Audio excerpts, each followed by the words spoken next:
Hello दोस्तों, स्वागत है एक बार फिर से आप सभी का हमारे YouTube चैनल एसएस इलेक्ट्रीशियन पर। हम हाजिर हैं एक नई वीडियो के साथ, जो कि आप देख सकते हैं हमारे सामने एक इंडक्शन कुक टॉप रखा हुआ है।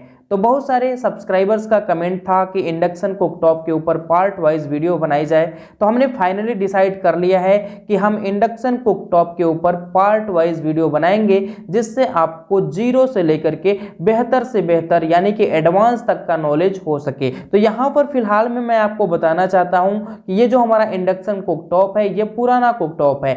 पुराना हो या नया हो, सब में फंक्शंस लगभग एक ही होते हैं, एक ही जैसे सारे कुक टॉप होते हैं, बस थोड़ी बहुत सर्किट में परिवर्तन होता है, तो उतना आप समझ जाएंगे। तो यहाँ पर फिलहाल में इस पार्ट 1 वीडियो में हम आपको ये बताने वाले हैं कि इंडक्शन कुक टॉप क्या होता है, इंडक्शन कुक टॉप में कौन कौन से पार्ट होते हैं और उन पार्ट्स का हम परिचय भी कराएंगे। तो चलिए हम वीडियो को शुरू कर देते हैं। ये पार्ट 1 वीडियो है, इसके बाद भी आपको वीडियो मिलती रहेंगी। तो इंडक्शन कुक टॉप जब तक खत्म नहीं हो जाता तब तक आपको वीडियो मिलेगी। तो यहाँ पर फिलहाल में ये जो हमारी वीडियो है, ये पार्ट 1 की वीडियो है। इस पार्ट 1 वीडियो में हम आपको इंडक्शन कुक टॉप के सभी कंपोनेंट्स से परिचय करवाएंगे। तो सबसे पहले हम जान लेते हैं इंडक्शन कुक टॉप क्या होता है और ये क्या कार्य करता है। तो ये जो हमारा इंडक्शन कुक टॉप होता है, यह विद्युत सप्लाई के द्वारा खाना पकाने का काम करता है। तो यहाँ पर जो बीच में आप ये चीज़ें देख रहे हैं, इसी पे खाना पकाने का बर्तन रखा जाता है और इसको ऑन करके खाने को पकाया जाता है। तो आपको इंडक्शन के बारे में समझ में आ गया होगा। अब इसके बाद हम बात कर लेते हैं कि इस इंडक्शन में कौन कौन सा पार्ट लगा होता है और किसका काम क्या होता है, उसका रियल नेम क्या होता है। तो यहाँ पर जो आप ऊपर में देख रहे हैं, सबसे पहले इसको बोलते हैं सिरेमिक प्लेट्स, यानी कि ये जो हमारा प्लेट दिख रहा है, एक शीशे जैसा प्लेट होता है जिसको हम सिरेमिक प्लेट बोलते हैं। अब इस सिरेमिक प्लेट का मतलब क्या है और इसका काम क्या है। इस सिरेमिक प्लेट के नीचे में अगर आप देखेंगे, इसको हम ओपन करके भी दिखाएंगे, तो एक हमारा इंडक्शन कॉइल होता है। वो जो हमारी इंडक्शन कॉइल होती है वो नीचे ही होती है, उससे इलेक्ट्रोमैग्नेटिक वेव जनरेट होता है। और जब भी हम किसी बर्तन को, लोहे के बर्तन को यहाँ पे रखते हैं, तो इलेक्ट्रोमैग्नेटिक वेव के द्वारा वो जो बर्तन होता है वो हीट हो जाता है। और जब बर्तन हीट होगा तो जाहिर सी बात है उसमें रखे हुए खाने भी पक जाएंगे, उसमें रखा हुआ कोई चीज़ भी पकने लगेगा। तो आई होप आपको इतनी चीज़ें समझ में आ गई होंगी। अब इसके बाद ये जो प्लेट होता है, ये सिरेमिक धातु से बना होता है, यानी कि इस प्लेट को हम बोलते हैं सिरेमिक प्लेट।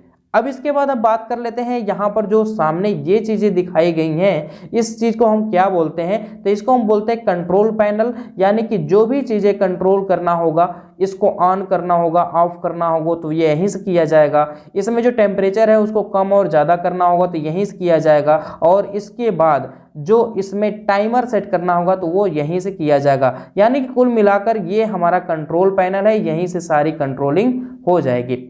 अब इसके बाद हम आपको बैक पार्ट्स में दिखाते हैं कि इसके बैक पार्ट्स में क्या लगा हुआ है।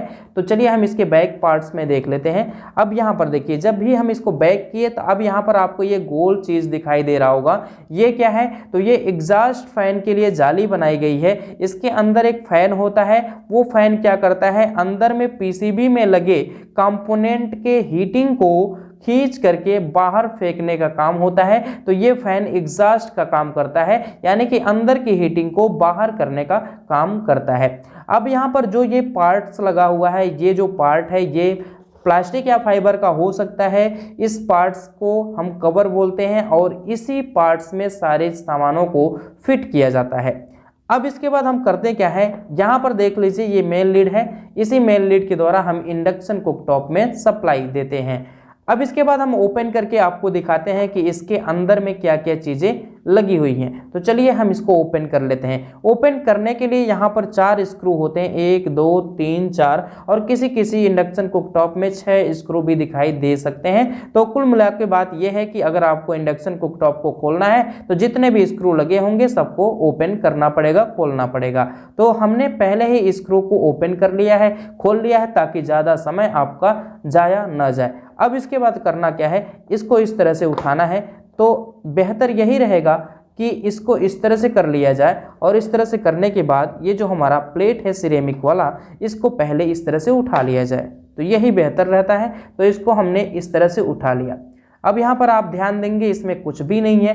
ये जो हमारा सिरेमिक का प्लेट है ये पीछे से इस तरह से दिखाई देता है और ये जो हमारा कंट्रोल पैनल है वो इस तरह से दिखाई देता है। देख सकते हैं आप, इस तरह से दिखाई देता है। तो इसको हम रखते हैं आप साइड में और इसमें जो भी चीज़ें लगी हुई हैं उसके बारे में आपको समझाते हैं। तो यहाँ पर देखिए साइड में उस शीशे को एडजस्ट करने के लिए, उस प्लेट को एडजस्ट करने के लिए शो लगाया जाता है। यहाँ पर इस तरह से रहता है।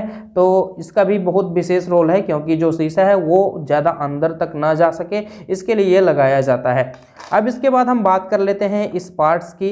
तो ये जो हमारा पार्ट है इसको हम बोलते हैं कंट्रोल पैनल, यानी कि कंट्रोल पैनल की पीसीबी यही है। यहाँ पर देखिए स्विच की स्प्रिंग लगाई गई है। जैसे कि हम टच जब करते हैं तो ये स्प्रिंग के ऊपर इसका टचिंग आता है और जब स्प्रिंग के ऊपर उसका टचिंग आता है तो हमारा फंक्शन काम करता है। तो कुल मिला के ये जो हमारा सामने दिख रहा है इसको हम बोलते हैं कंट्रोल पैनल। इसी के द्वारा हम सारी चीज़ों को कंट्रोल करते हैं। अब इसको हम हटाते हैं साइड में, और साइड में हटाने के बाद आप एक चीज़ और देखेंगे। यहाँ पर आप देख सकते हैं, यहाँ पर लिखा है DC 18 वोल्ट और यहाँ पर ये फैन है। तो ये जो हमारा फैन है ये 18 वोल्ट DC सप्लाई से काम करता है। इस फैन का काम होता है अंदर की गर्मी को खींच करके बाहर फेंक देना, यानी कि इस इंडक्शन कुकटॉप के अंदर की गर्मी को खींच करके बाहर फेंकना इसका काम होता है।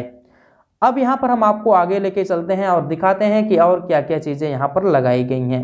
देखिए ये हमारा है इंडक्शन कॉयल, इसी को बोलते हैं इंडक्शन कॉयल। ये जो हमारा इंडक्शन कॉयल है इसका काम होता है इलेक्ट्रोमैग्नेटिक वेव जनरेट करना, जिसके माध्यम से इसके ऊपर रखा हुआ लोहे का बर्तन इलेक्ट्रोमैग्नेटिक वेव के कारण गर्म हो जाता है और जब वो इलेक्ट्रोमैग्नेटिक वेव के द्वारा गर्म होता है तो उसमें रखे हुए सामान पक जाते हैं, यानी कि गर्म हो जाते हैं। तो आई होप आपको इस मैग्नेटिक कॉयल के बारे में समझ में आ गया होगा। अब यहाँ पर साइड में आप देखेंगे तो सेंसर लगाए रहते हैं। यहाँ पर एक सेंसर है और इसको भी सेंसर ही बोलते हैं। तो यानी कि दो सेंसर हैं, इसमें एक सेंसर ये है, दूसरा सेंसर ये है। सेंसर का काम होता है हीटिंग को सेंस करना, यानी कि जितनी भी हीट होगी उसको सेंस करके ये पीसीबी को बताते हैं। तो इन सभी सेंसर को थर्मल सेंसर भी बोला जा सकता है। तो यहाँ पर आप देख सकते हैं एक सेंसर यहाँ लगा है और एक सेंसर यहाँ पर लगा हुआ है। अब इसके आगे हम चलते हैं और आपको बताते हैं कि और क्या क्या चीज़ें इसमें लगी होती हैं। तो चलिए हम इसको ओपन करते हैं और ओपन करने के बाद समझ में आएगा कि और भी नीचे क्या क्या चीज़ें लगी हुई हैं। तो जितनी भी ऊपर चीज़ें दिखाई दी उसके बारे में हमने आपको बताया। अब यहाँ पर हम इस इंडक्शन कॉयल को खोलेंगे। इंडक्शन कॉयल को खोलने के बाद आपको बेहद आसान तरीके से और समझ में आ जाएगा कि इसमें और क्या क्या चीज़ें लगी होती हैं और उनका कार्य क्या होता है। अब यहाँ पर ध्यान दीजिएगा, सारी चीज़ों को इस तरह से डिफाइन करना और सारी चीज़ों को इस तरह से बताना। अगर आपको इंडक्शन पूरी तरह से सीखना है तो आप सारी वीडियो को स्टेप बाय स्टेप करके ज़रूर देखिएगा, इससे आपको बहुत ही बेहतर जानकारी मिल पाएगी। तो चलिए हम इंडक्शन कॉयल को इस तरह से हटा लेते हैं और इसका जो सेंसर वायर लगा हुआ है इस पीसीबी में, तो इस पीसीबी से सेंसर वायर को इस तरह से हटा लेते हैं। देख सकते हैं इस तरह से सेंसर का जो कनेक्टर था इसको हमने निकाल दिया और सेंसर का कनेक्टर निकाल देने के बाद अब यहाँ पर जो हमारा इंडक्शन कॉयल है ना, इस इंडक्शन कॉयल का दो तार रहता है यहाँ पर पीसीबी में जुड़ा रहता है। तो इस पीसीबी में जो इंडक्शन कॉयल के दोनों तार जुड़े हुए हैं उनको भी हम इस तरह से खोल देते हैं। तो चलिए हम इसको इस तरह से खोल देते हैं। तो इस तरह से इसको खोल देने से जो हमारा ये इंडक्शन कॉयल है ये बाहर निकल जाएगा पूरी तरह से। तो चलिए हम इसको इस तरह से खोल करके बाहर निकाल लेते हैं, उसके बाद फिर से हम फिट कर देंगे। आपको बताने का प्रयास है कि इंडक्शन कॉयल के अंदर क्या क्या चीज़ें लगी होती हैं और उनका नाम क्या होता है और साथ ही साथ वो कार्य क्या करते हैं। तो इतनी जानकारी आपको इस वीडियो में मिलेगी, बाकी की जानकारी आपको अगली वीडियो में मिलेगी। तो सारी वीडियो को आप स्टेप बाय स्टेप 1 बाय 1 जरूर देखिएगा। अब यहाँ पर ध्यान दीजिएगा, ये जो हमारा कंट्रोल पैनल है इसका ये जो वायर है, कनेक्टर है, इसको हमने निकाल देते हैं। और इसके बाद ये जो हमारा फैन का कनेक्टर है, यहाँ पर आप देख सकते हैं फैन का कनेक्टर लगा हुआ है। तो इस फैन के कनेक्टर को भी हम यहाँ से निकाल सकते हैं। तो इस तरह से इसको निकाल देना है। ऐसे निकालने के बाद जो हमारा मेन लीड का कनेक्टर आया है, जो मेन लीड का थिम्बल आया है, वो इस पीसीबी में लगा हुआ है। तो यही जो हमारा बोर्ड है इसको मदरबोर्ड बोलते हैं। इस मदरबोर्ड में IGBT, ब्रिज रेक्टिफायर, कैपेसिटर और ये भी कैपेसिटर और साथ ही साथ यहाँ पर ये कैपेसिटर और इतनी चीज़ें, इंडक्टिंग कॉयल इस तरह से लगा होता है। सारी चीज़ों का काम अलग अलग होता है। तो हम किसी अन्य वीडियो में आपको इस पीसीबी में लगे हुए कंपोनेंट्स के बारे में डिस्कस करेंगे, बेहतर जानकारी देंगे और साथ ही साथ इसकी टेस्टिंग भी बताएंगे। तो यहाँ पर आपने देखा कि इस इंडक्शन कुकटॉप में क्या क्या सामान लगा होता है, क्या क्या कंपोनेंट्स लगा होता है और उनको क्या बोला जाता है और उनका कार्य क्या होता है। तो यहाँ पर जो ये पीसीबी है इसका काम होता है ये हीटिंग एलिमेंट को चलाना, यानी कि जो इंडक्टिव कॉयल है उसको चलाना और साथ ही साथ और भी चीज़ों को मैनेज करना, कंट्रोल पैनल को मैनेज करना। सारा काम यही जो हमारी मेन वाली पीसीबी है, यही जो हमारा मदरबोर्ड है, यही करता है। तो आई होप आपको इस छोटी सी वीडियो से इतनी जानकारी मिल गई होगी कि इंडक्शन कुकटॉप में क्या क्या चीज़ें लगी होती हैं और उनका मेनली कार्य क्या होता है। तो अगर आपको इस वीडियो से कुछ सीख मिली हो तो वीडियो को लाइक जरूर कर दीजिए। चैनल पर नया है तो चैनल को सब्सक्राइब करके बेल आइकन को प्रेस कर दीजिए और हाँ, आगे आने वाली इंडक्शन की और वीडियो को देखना मत भूलिएगा। तो मिलते हैं हम नेक्स्ट वीडियो के साथ, तब तक के लिए धन्यवाद। जय हिंद।